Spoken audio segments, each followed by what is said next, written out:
how do we define a political ad? If you're Elizabeth Warren or you're Bernie Sanders or you're President Trump and you tweet out, hey, join me in Cleveland for a big rally, is that going to be considered a political ad? Do we know? Well, that's a complication, and Twitter and Jack Dorsey in a tweet storm, tried to lay out some definitions. Certainly, politicians will be able to continue to get their message out. So there's sort of a definitional problem. Now, despite that problem, I know the smart money among tech journalists is that despite what Mark Zuckerberg said yesterday, that Facebook is going to follow suit and will eventually also ban out political ads, I do not think that's going to happen. Well, I don't think it's because of money.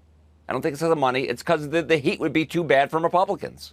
Yeah, I mean, listen, political ads are a tiny sliver of Twitter. They're probably about the same on Facebook. But, I mean, Mark Zuckerberg didn't graduate, but he went to Harvard. You think, Jimmy, he might know the difference between free speech and paid speech? Advertisements and marketing are not free speech.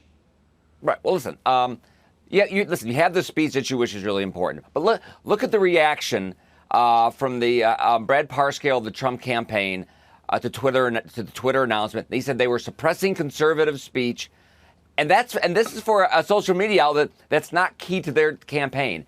If Zuckerberg would follow suit and ban all those ads, which is and Facebook is core to the Trump campaign, I just don't think they have sort of the wherewithal to do that. It would be terrible. Already, Republicans are very anti these social media platforms because they think they're biased. So I think, yeah. So well, do you think that's what it is? I had a lot of people, sort of banging up my Twitter. Great job. Other people who were conservative said, this is terrible. This is directly an attack on the conservatives, especially on the Twitter because of President Trump, and that this is sort of targeted to stifle conservative speech because a lot of people already believe that Twitter sort of unfairly targets conservatives anyway, Jimmy. Listen, Twitter is arguably, the users of Twitter have self-identified as younger, wealthier, and more liberal. That's self-identification of Twitter users. So do you think this is kind of an attack on conservatives?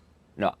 Listen, I don't think that's what Twitter is doing. I think the problems with moderating at scale and trying to figure out what's true is not true. So they've taken a different position, which is we're just not going to deal with it by banning all these ads. But listen, I think if Facebook would try to do the same thing, and that's what the Trump campaign was getting at. They're trying to send Facebook a message: do not follow suit. You are too important to our campaign. I think this is really about the hassles and trying to navigate it politically, not suppression. Okay, so of course, on Twitter, I ran a poll when the news came out. I want to know what people thought. I said, and I want to go to the business side. That's what we do. Do you think that banning ads will be a good or bad thing for Twitter's financial future?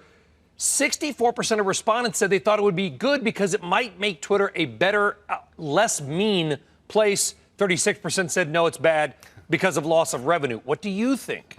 If you're going to make Twitter a less mean place, ban ads and then start banning all of us. That's what we would probably have to do. We're nice. You're nice. I'm sort of nice. I'm in mass overall. Yes, I'm a sweet guy. You're a lovely person. Not everybody is. Listen, I think getting rid of that edge is going to be very difficult. I'm not sure the political ads is going to. I mean, maybe at the margins that might help.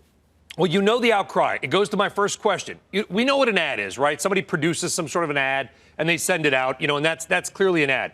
But I can tell you, Jimmy, the controversy is going to alight, and you're going to be writing about it for AEI and in The Week, which, by the way, I read every week. I read your stuff, best magazine out there, which is, this is an ad, we're pulling it down, when in reality it's just a tweet coming from a candidate.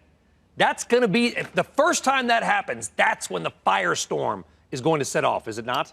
Well, I'm sure that's what Facebook is also thinking about with not getting into this game, is then you have sort of the gamification of this entire process and trying to figure that out, which I think is another reason why they're not going to do it. They're going to let these ads go. And there's plenty of tech journalists saying, that by Thanksgiving, Facebook is going to follow suit.